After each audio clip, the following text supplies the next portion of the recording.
বাবান অনেক দিন ধরেই বলছিল, মা ক্রিসমাস তো চলেই আসলো, এবার তুমি এখনো কেক বানানো শুরু করলে না তো। তাই ভাবলাম যে একটু কেকটা বানিয়েই ফেলি। তো তাই সব কিছুই আমি গুছিয়ে নিয়েছি। প্রথমে ড্রাই ফ্রুটসগুলোকে ছোট ছোট করে কেটে নিয়েছি এবং অরেঞ্জ জুসের মধ্যে ভিজিয়ে রেখেছি। তারপরে 1 কাপ চিনি প্রথমে গুঁড়ো করে নিয়েছি। তার মধ্যে দিয়ে দিয়েছি 2 কাপ ময়দা, 1/2 কাপ গুঁড়ো দুধ, 1 চামচ বেকিং পাউডার, 1/2 চামচ বেকিং সোডা, 2টো ডিম, 1 কাপ তেল। সমস্ত কিছু ভালো করে মিক্সারে ফেটিয়ে নিয়েছি। তারপরে একটু চিনি দিয়ে চিনিটাকে পুড়িয়ে ক্যারামেল তৈরি করে তার মধ্যে দিয়ে দিয়েছি। এইবার হুইস্কারের সাহায্যে খুব ভালো করে ফেটিয়ে নিচ্ছি। আর এই ফেটানোর কাজে সাহায্য করেছে আমাকে বাবান। তখন আমার হাতটা ব্যথা হয়ে আসছিল, তখন ওকে আমি বললাম তুই একটু ফেটিয়ে দে। তারপরে তার মধ্যে সমস্ত ড্রাই ফ্রুটসগুলো আমি দিয়ে দিলাম আর কিছুটা ভ্যানিলা এসেন্স দিয়ে ভালো করে ফেটিয়ে নিলাম। এখন যে ফয়েলের বাটিতে আমি কেক বানাবো সেটা প্রথমে অয়েল ব্রাশ করে নিলাম, তারপরে তার মধ্যে একটু ময়দা ছড়িয়ে দিলাম। এখন ব্যাটারটা এই দুটো বাটিতেই ঢেলে নেব।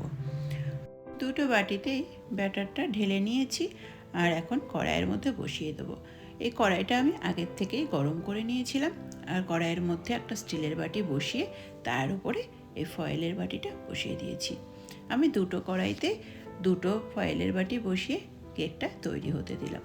15 মিনিট পরে ঢাকনা তুলে তার মধ্যে ড্রাই ফ্রুটস দিয়ে একটু সাজিয়ে দিলাম। আবারও ঢেকে দিলাম আর 40 থেকে 45 মিনিট পর্যন্ত রেখেছিলাম। আর ততক্ষণ গ্যাসটা কিন্তু লো টু মিডিয়াম হিটেই রেখেছিলাম। তো আজকে কেকটা বানানো যখন শুরু করলাম না, প্রথম দিকে একটু গন্ডগোল হয়েছিল। আর তখন থেকেই না আমার মনটা এত খারাপ হয়ে গেল, ভাবলাম কি জানি আজকে কি হবে, কেকটা ঠিকঠাক তৈরি করতে পারবো কি না। আসলে ব্যাটারটা না একটু পাতলা হয়ে গেছিলো, সেটা দেখেই আমার মনটা খারাপ হয়ে গেল।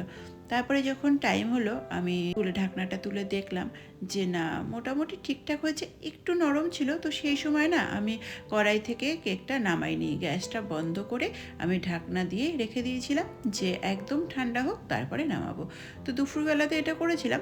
আমি রাত্রেবেলায় বাড়ি ফিরে তারপরে কেকটা নামালাম আর বের করে দেখলাম না, মোটামুটি ঠিকঠাকই হয়েছে, যতটা ভয় পেয়েছিলাম এরকম কিছু একটা হয়নি।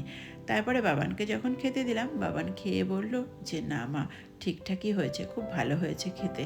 বা তখন আমি একটু শান্তি পেলাম, আমার টেনশনটা দূর হলো, মনটাও ভালো হয়ে গেল। আর সত্যি কেকটা খেতে খুবই টেস্টি হয়েছিল।